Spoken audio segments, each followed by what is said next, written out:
street artists. They're two completely different things. Well, not completely, but they are different things. Graffiti writing would be letter form with the use of a spray can. Street art could be anything outside of that. Street art could be like using a brush, using tape, using stencils, all that kind of stuff. I'm rooted in graffiti art, but I also understand that's a language that we have to one another within the graffiti community, where with street art, it's kind of a language like to the masses, kind of beyond that. So I like to do both, and I like to fuse the two together. Before we get started with actual painting, which you guys are going to get to do today, I like to share a little bit about the history of graffiti. And the reason that is because street art is such a huge trend right now because paint is so easy to use. So now everybody and their mama wants to do it, which is great. But at the same time, like graffiti is like there's so much culture and history in the roots of it that if we're not learning the history and roots of it, we're kind of just almost like stealing from another country and profiting off it, right? That's the best analogy I can give you. And honestly, the story of graffiti is what made me fall in love with graffiti. Like, I liked graffiti and I did it as a kid, but then when I learned the history, and that's when I fell in love with it. I related to it. So just a quick history. We traced our earliest documentation back to a gentleman who went by Cornbread in Philadelphia. That's our like earliest photograph, and that's in 1967.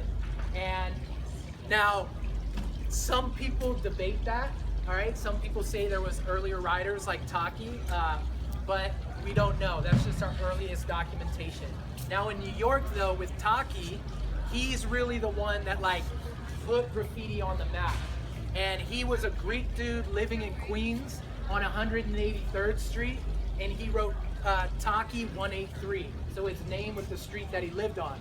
And he was a bike messenger, so he would go deliver a package and write his name in the doorway, all right?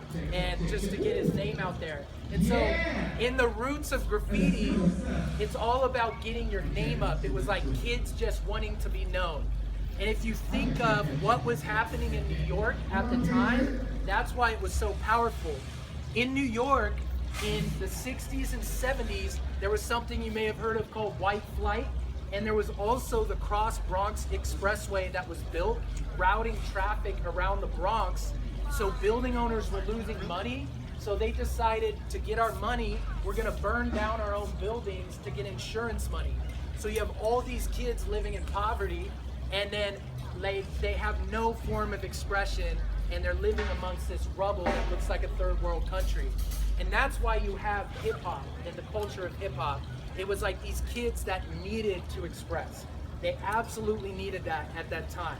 And from that, you have 10, 11, 12-year-old kids, and now you have one of the most profitable art forms in history today because of 10, 11, 12-year-old kids that started in the 60s and 70s. So I'm just gonna leave you at that. It blew up from there, and I could tell you so much more about the history, but I wanna get you guys painting. But before I do you guys have any questions about graffiti itself, before I teach you technique, but about the culture or anything like that? You know Banksy? Banksy it would be considered a street artist. Did you know but him? I don't know him personally, but unfortunately, the city I live in, the tech capital of the world, has used some awesome tech nerds to use all the photographs and triangulate his position in geotagging, and they have discovered who he is. What? Which is really unfortunate. He should have been left a mystery. Technology, dude. He's awesome, you know, and now you know his face, so it's kind of a bummer. So you could Google it. There he is. But awesome San Francisco. Good question though. Anything else? All right. So we're going to be using paint today. There's two different ones here. All right. This is Spanish Montana. It's from Spain. All right. This is German Montana. They're two separate companies. They're competitive countries. They both claim to be the first, and somehow they have the same name. I don't know how that legally worked, but it happened. and they're competitive companies. But both of them are good. I use mostly Spanish Montana, but this is not your hardware store paint. Like that stuff is what most of us grew up on, like Krylon, Rust-Oleum, super high pressure can, like low on pigment in the paint, super watery. So it was crazy learning that way. This is one of the reasons street art is so popular right now, because this tool is so easy to use, where most graffiti writers back in the day were people who wanted to do graffiti, would try it once and quit. And they'd be like, that line's runny, I'm not gonna do it. Now, because it's so easy, you got people coming out of art school realizing this is a very easy tool to use, could work really fast, and that's why it's blowing up right now, because technology changed. So everything's different. The valve system, the dome on the top of the can is smaller so you can get closer. The pigment, the pressure is lower, everything. So it's super easy to use. So basically, what you guys, I'm gonna let you guys practice in a second. If a tip is clogged, let me know, we'll get you guys a new one. We have helpers here who are gonna help you. When you're putting the tip on, you just put it on the can, a little twist, and press it down away from people. All right, don't test spray it into the wind with your friend standing right here. All right, that doesn't work very well.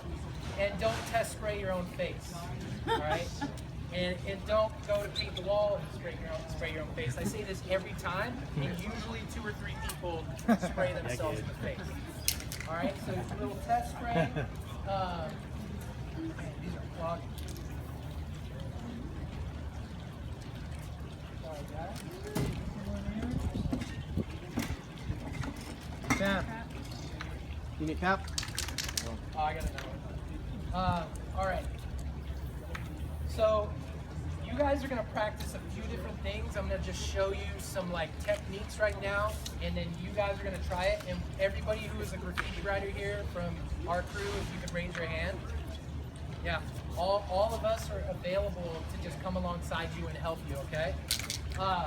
So if you wanna practice tagging, a lot of the movement is in the shoulder, and you're kind of locking your elbow and your wrist for the most part, okay? And so you'll see our writing, that's how we keep it clean, all right? And clog tip, so it's not quite okay. But if you want to practice writing, that's what you're gonna do, okay? You're gonna not, do your best not to move your shoulder. Now, or not to move your elbow or wrist. Now, there's something in our writing that we do called the flare. So that's like the time when you want to break your wrist, okay? And that's usually like a good way to practice it is at the top of your writing. So I'm flicking my wrist and then I'm going back in, all right? So that's all purposeful, all right? So you'll see that a lot of times, you know, that fat to thin writing. So you guys can practice that. That's a flare technique, all right? Now with these cans, you don't want to move super fast to do it. A lot of people will like, you know, it's gonna be all faded. Like you gotta move slow with these cans. And then you also can't write your name from back here. It doesn't do anything. You're almost like a half an inch from the wall. So that's just writing, okay? Now, there's another technique.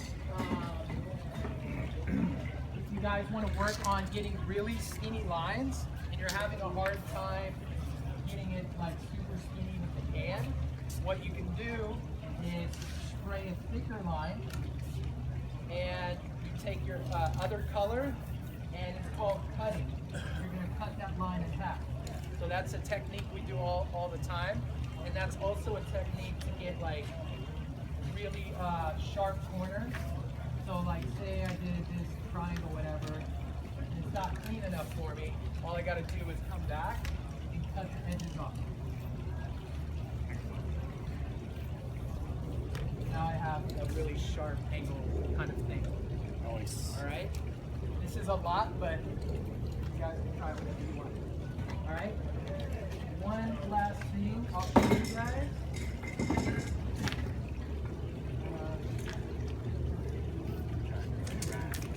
right, if you guys want to practice shading, you can, just fill in like a spot.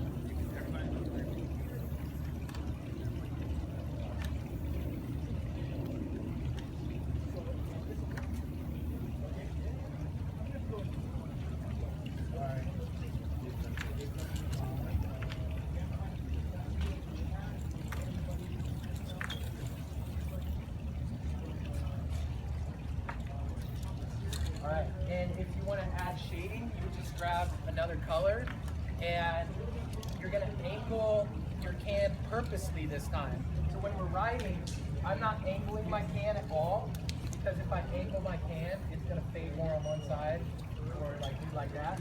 So when I'm writing, I'm trying to keep the can straight.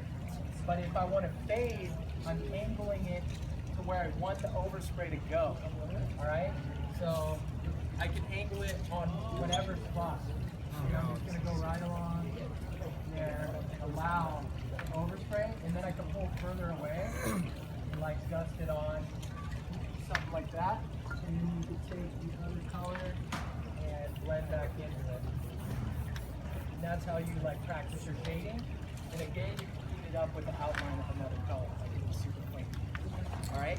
Any questions about these techniques? All right, so what we're gonna do is we're gonna have about 10 of you come up and practice, and you guys are just gonna do whatever you want, just tag everywhere, just don't go past this section. And then after a little while, you guys are gonna switch with the other 10 in our class. Okay? And then after that, after everybody gets practice in, we're gonna sketch out a word, you guys are gonna fill it in, and then we'll outline it, clean it up, and add 3D in